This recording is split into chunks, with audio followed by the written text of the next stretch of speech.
Befriending your nervous system changes everything. It helps you find steadiness, interrupt shame spirals, and reconnect with the version of you that feels most like you. Welcome to Oxygen for Educators, part of the Ripple Maker Project. I'm one of your hosts, Michelle Kinder. It's our hope to bring you thought-provoking, unscripted conversations full of actionable ideas to fuel your important work in the world.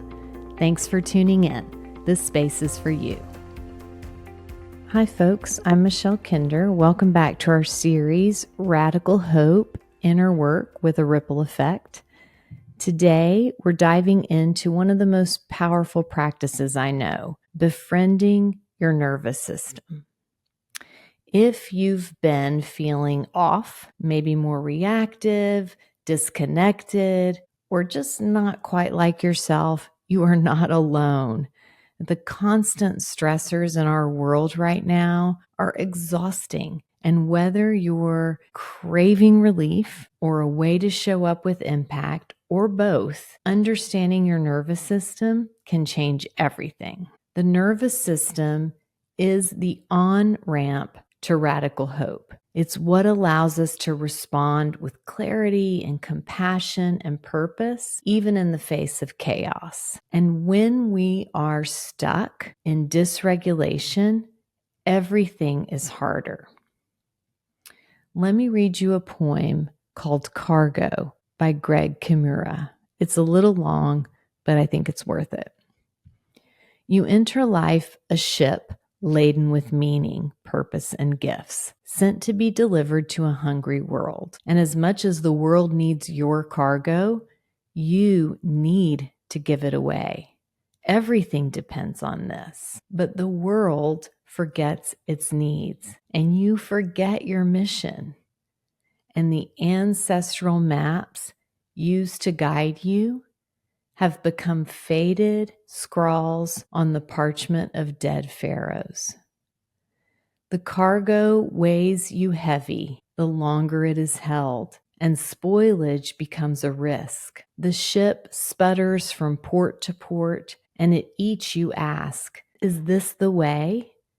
But the way cannot be found without knowing the cargo, and the cargo cannot be known without recognizing there is a way. And it is simply this: you have gifts. The world needs your gifts. You must deliver them. The world may not know it is starving, but the hungry know, and they will find you when you discover your cargo and start to give it away.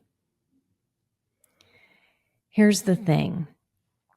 If your nervous system is stuck in fight or flight or shutdown, it's almost impossible to deliver your cargo. So today we'll explore how to move into a more compassionate, aware, functional relationship with your own nervous system. My lens is polyvagal theory, which was developed by Dr. Stephen Porges and spread widely by my teacher, Deb Dana. And here's what I can say with certainty and without exaggeration, both from personal and professional experience. Befriending your nervous system changes everything. It helps you find steadiness, interrupt shame spirals, and reconnect with the version of you that feels most like you.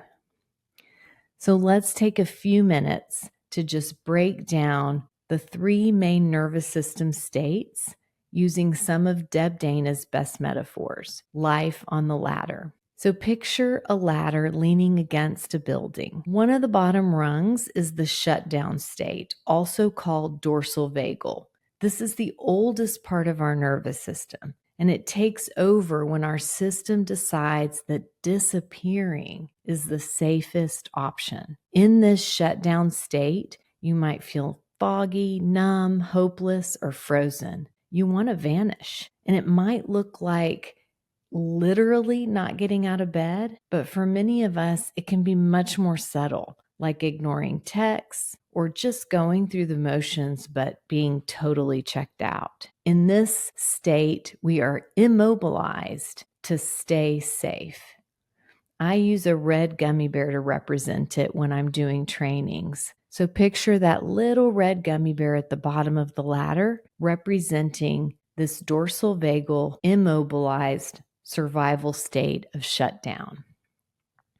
At about the middle of the ladder, picture a little yellow gummy bear representing the sympathetic activation of our nervous system, or the fight or flight state. Here, we're mobilized, alert, maybe anxious, irritable, overwhelmed, quick to react. It has some of that, if someone's going down, it's not going to be me energy. This state, as opposed to the immobilization of the red gummy bear, mobilizes us to stay safe. Now, finally, at the very top of the ladder is the ventral vagal state, the place of safety, groundedness, and connection. In this state, we can think clearly. We feel connected, creative, and compassionate.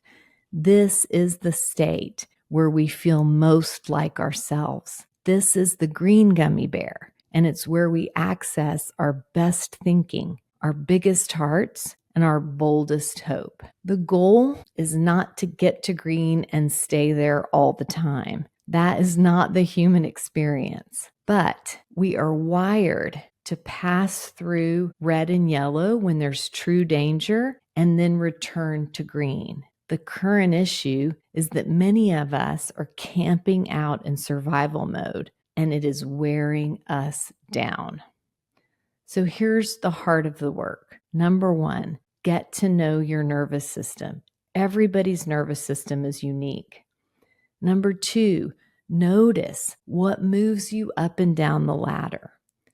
And number three, live in service of what helps you return to green and stay there as long as possible. Because the state you're in changes how you experience the world. State creates story. In red, whatever I'm going through, I might think, what's the point? I'm alone.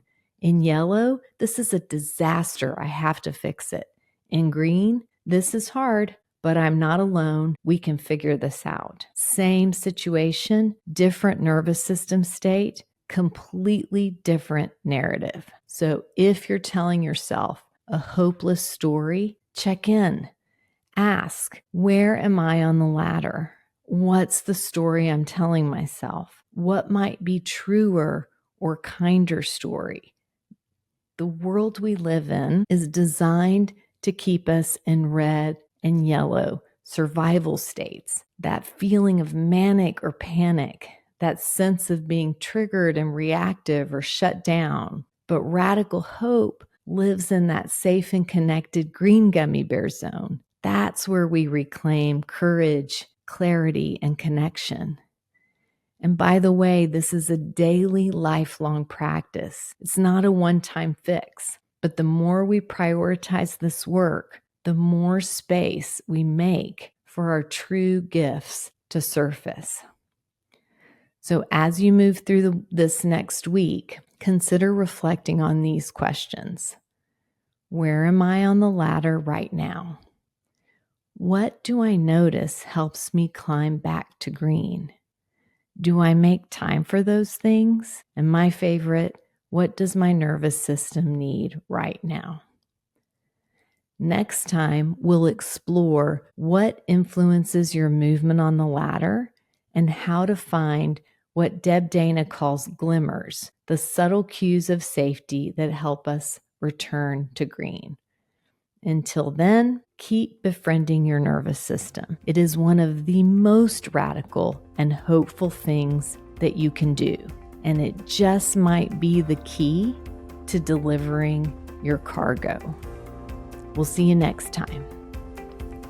Thanks for joining us for this episode of Oxygen for Educators.